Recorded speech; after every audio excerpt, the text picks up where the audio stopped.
So let's go ahead and move on because we've talked 30 minutes about the Cybertruck. There's some other things that that I think we should cover that I think people will be interested in. So Elon Musk recently said on Twitter about some new tech announcements in 2020. He said, "quote Cybertruck is our last product unveil for a while, but there will be some mostly unexpected technology announcements next year." End quote. So what comes to mind when you hear that quote from Elon? Battery powertrain investor day is going to be like the most important day in, I think, Tesla's 2020 by far, or just for us people following the technology. So that's what he's talking about. Something to be unveiled there. I know you and me have been bouncing back theories. So now I feel like I'm kind of back at ground zero where I have like 4 theories of what could be announced, but I have zero confidence in like which one or even if I'm right at all. But Tesla has better batteries coming than what we know of. They're already the best in the industry. They're going to get better, either in terms of lasting longer or be higher energy density, maybe a little bit of both. But the biggest innovation, I think, the more and more I've thought about this, is the ability to just manufacture a ton of batteries at an extremely like low cost. That is what Tesla's getting ready to announce. Whether they're taking it in-house, whether they have a new partner, who knows? But I think that is the game changer, and that has been the bottleneck for EV production for Tesla and for every single other EV company. And so they are on the cusp of announcing how they solve that bottleneck. I like the thought, and to build on that, I think I'm still bullish on the idea of Tesla opening up their older generation batteries to other automakers. To me, that's interesting. You know, if they can continue to push down the cost, then everyone benefits, and it contributes towards their mission of sustainable energy and transport. So, to me, that I would not be surprised if that was either tied to this battery powertrain and investor day, or something that we hear about sometime in 2020, which is this redux, this revisiting of Tesla partnering together with other automotive companies, traditional automotive companies in particular, because they're so far behind.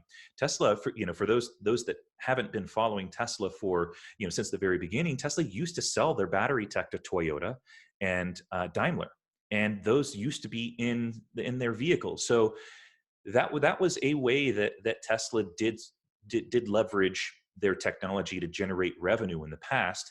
Does it make sense now? Maybe Tesla needs that revenue. Maybe they don't, but for certain, it's going to contribute towards this overall mission and underscore this point that Tesla is not about making tons of money, but about moving forward sustainable energy in transportation. So that's a really interesting thing to me that I've sort of got in the back of my mind, like, are we going to hear something? We're going to hear a partnership with VW. Elon and the VW CEO seem to be pretty chummy. They're meeting, and CEOs of competitive automakers just don't meet for no reason, and they don't meet just to hang out.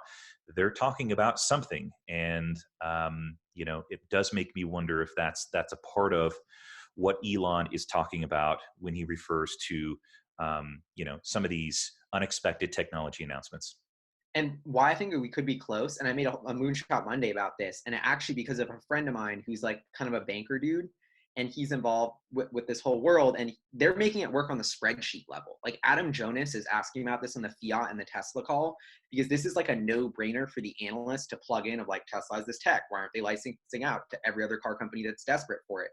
Like if the bankers are starting to pitch this to Elon Musk to be like, why are we not doing this? This is a no-brainer to like immediately create all this shareholder. I mean, why is this a big deal for those? Just financially, to explain it quickly, it's like, okay, instead of Tesla putting up 50 billion or 10 billion to build 5 more gigafactories around the world and wait 5 to 7 years to build those and get all the profits, they can essentially license their tech, not put up that 10 billion, get those factories built quicker, but still as a licensing fee, capture that a significant portion of that gross profit. So you've essentially accelerated this timeline of cash flows from Tesla's technology if they license it out. So financial engineering wise, this actually makes a lot of sense and should be done immediately if you can get the sort of companies in place. So that's why I think like, wait, there's some serious potential here. And Tesla's proven they can build the skateboard. They've proven the degradation of the Model 3 battery pack is super minimal. They've proven it works. So now is kind of the time to really replicate this tech.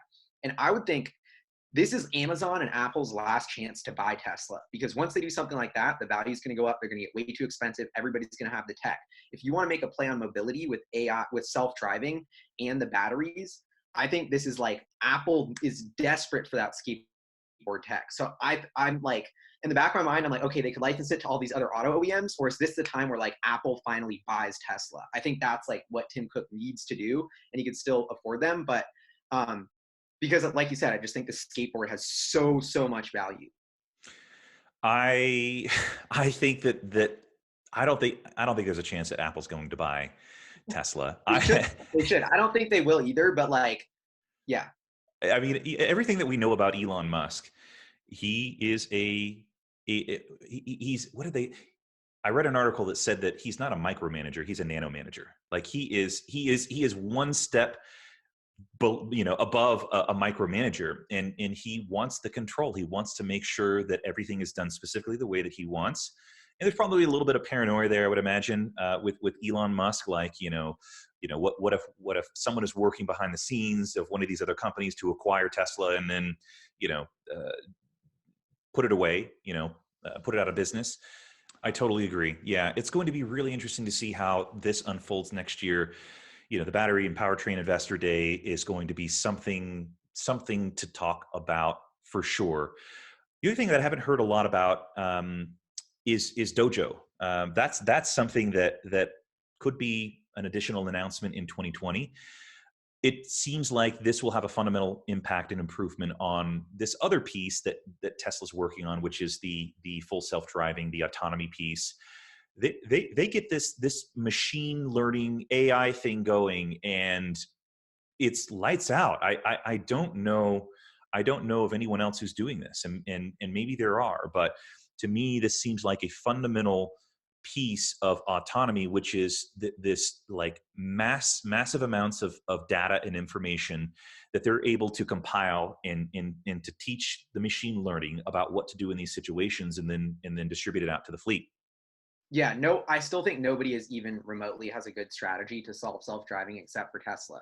If you were going to train an algorithm to self-drive, you would need millions of humans to train it, and like be constantly refining it and iterating. That's what Tesla's doing. And the more I thought about, like, I was in a Model 3 this weekend about how we're doing autopilot, and the second I disengage, that's triggering a memo back to Tesla HQ to analyze why I disengaged in that moment.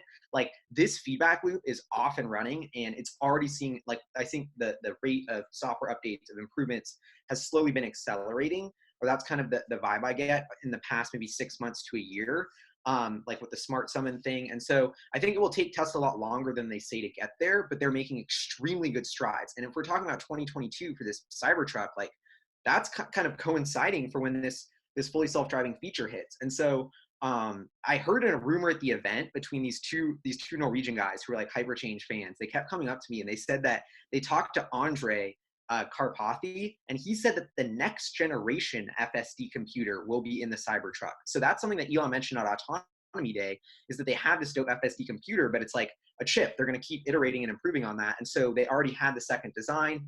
Now we know that's going to go into production by 2022. So I actually think we won't get FSD until we get that new version of the computer probably. But I just think that's a whole nother kind of edge. The battery is one revolution, autonomy is one revolution in the space, but the autonomous is a whole nother thing.